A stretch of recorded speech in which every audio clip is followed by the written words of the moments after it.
మిమ్మల్ని ఎక్కువగా ప్రేమించేవారు ఇలానే ఉంటారు. ప్రతిదీ మీతో పంచుకుంటారు. కష్టాల్లో మీకు ధైర్యం ఇస్తారు. మీ మాటలకు విలువ ఇస్తారు. అలాగే మీ మంచిని కోరుకుంటారు. మీ జీవితం నుండి వారు ఎప్పటికీ వెళ్ళిపోరు. మీరంటే నిజంగా ఇష్టం ఉన్నవారు మీ తప్పులు 100 ఉన్నా సరే మీతో కలిసి ఉండేందుకు ఒక్క మంచినైనా వెతుక్కుంటారు. మనం అంటే ఇష్టం ఉన్నవాళ్ళు ఒక దెబ్బ కొట్టి మరి నువ్వు చేసేది తప్పు అని నిలదీస్తారు. కొట్టినంత మాత్రాన మీ మీద ఇష్టం లేదని కాదు, మీరంటే ఎంతో ఇష్టం ఉంటేనే కదా. మీరు తప్పుదారిలో వెళ్తుంటే చూడలేక సరిదిద్దే ప్రయత్నం చేసేదే. ముందు దాన్ని అర్థం చేసుకోండి. కోప్పడడం అలాగే అలగడం ఈ రెండు ఉన్నవాళ్ళు మీ జీవితంలో ఉంటే వారిని ఎప్పటికీ వదులుకోకండి. ఎందుకంటే వాళ్ళకి నటించడం రాదు. వాళ్ళది స్వచ్ఛమైన మనసు. ఏ భావమైతే మనసులో ఉంటే దాన్నే బయటకి వెళ్ళపుచ్చుతూ ఉంటారు. అలా స్వచ్ఛంగా ఉండేవాళ్ళు చాలా అరుదుగా దొరుకుతారు. వదులుకోకండి. విలువ తెలుసుకోలేనివాడు దాన్ని ఎప్పటికీ సంపాదించలేడు. సంపాదించినా కూడా దాన్ని నిలబెట్టుకోలేడు. కష్టపడి సాధించుకున్నవాడు వృధా చేయలేడు. ఒకవేళ చేసినా కూడా దాన్ని తిరిగి సంపాదించుకోగలడు. అది స్నేహమైన, ప్రేమైన లేక డబ్బైనా. గుర్తుంచుకోండి. ఒక మధ్యతరగతి కుటుంబంలో పుట్టి అటు ఇటు కాని చదువులు చదివి కుటుంబ బాధ్యతల కోసం జీవితాన్ని పణంగా పెట్టి నచ్చని ఒక ఉద్యోగం చేస్తూ జీవితంలో ఏమీ సాధించలేకపోయామే అని బాధపడుతూ ఆ బాధను గుండెల్లోనే దాచుకొని పైకి మాత్రం నవ్వుతూ కనిపించేవారే నిజమైన నాయకులు, కథానాయకులు. గుర్తుంచుకోండి. మనం కష్టాల్లో ఉన్నప్పుడు మన కంట పడకూడదు అని తిరిగేవారు ఉంటారు. మనకి అదృష్టం వరించినప్పుడు మన కంట పడాలని తాపత్రయపడేవారు ఉంటారు. ఎప్పటికైనా మన అవసరం ఉండొచ్చని మనల్ని ఒక కంట కనిపెడుతూ ఉండేవారు ఉంటారు. నిజమైన స్నేహితులు మాత్రం మన కంట కన్నీరు రాకూడదని, మనం సంతోషంగా ఉండాలని మాత్రమే కోరుకుంటారు. అలాంటి వారిని వదులుకోకండి. జీవితంలో కష్టాలనేవి కన్నీళ్ళనే కాదు, నిజాలను కూడా బయటకు రప్పిస్తుంది. దాపరికాలం ముసుగులను తొలగిస్తుంది. అలాగే వాస్తవికాలను వెలుగు చూసేలా చేస్తుంది. కష్టం కూడా ఒక మంచి స్నేహితుడే. నీలో ధైర్యాన్ని, నీ యొక్క సామర్థ్యాన్ని నీకు తెలియజేస్తుంది.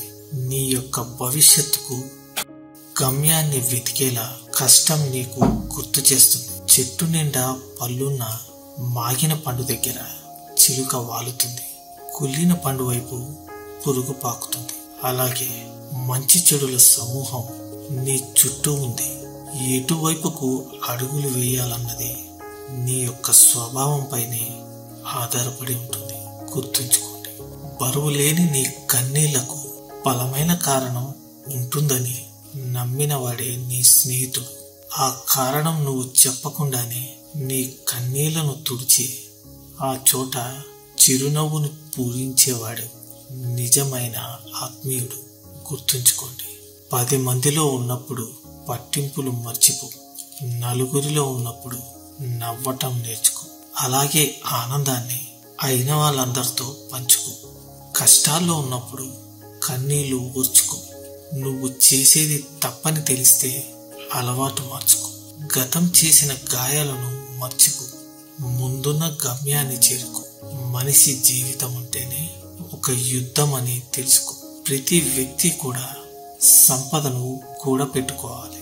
ఎందుకంటే ఇబ్బందులు ఎప్పుడైనా రావచ్చు. పరిస్థితులు మన చేతుల్లో ఉండేవి కావు.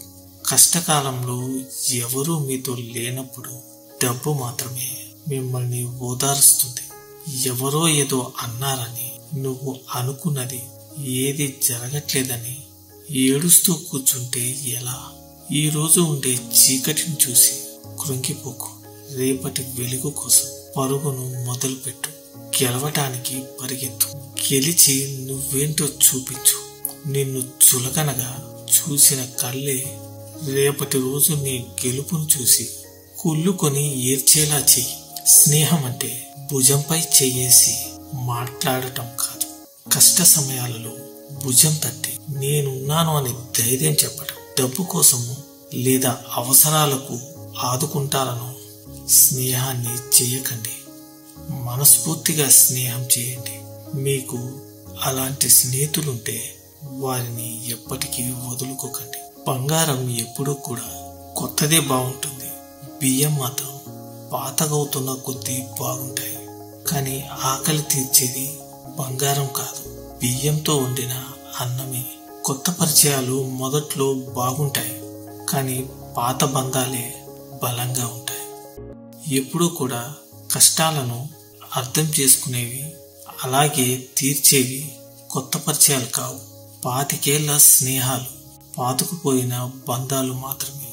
అందుకే కొత్త పరిచయాల కోసం మారిపోకు. అపురూపమైన బంధాలను ఎప్పటికీ వదులుకోకు. నిజాయితీతో గడిపే జీవితం ఆస్తులను, అంతస్తులను ఇవ్వచ్చు, ఇవ్వకపోవచ్చు, కానీ ఆత్మసంతృప్తిని మాత్రం తప్పకుండా ఇస్తుంది. అది విలువ కట్టలేనిది. నువ్వు గెలవాలి అంటే ఎప్పుడో ఒకప్పుడు ఓడాల్సిందే. వేట మొదలు పెట్టే ముందు సింహం కూడా 2 అడుగులు వెనక్కి వేస్తుంది. పంజా విసరాలంటే వెనక్కి అడుగు తప్పదు. గెలుపు కోసం ఎప్పుడో ఒకప్పుడు ఓటమి మాత్రం తప్పదు. ఓటమి నీదే, వేట నీదే, అంతిమంగా గెలుపు కూడా నీదే. ఇక అందరూ నాతో పాటు ప్రేమతో ధ్యానించండి. రాధాకృష్ణ, హరే కృష్ణ.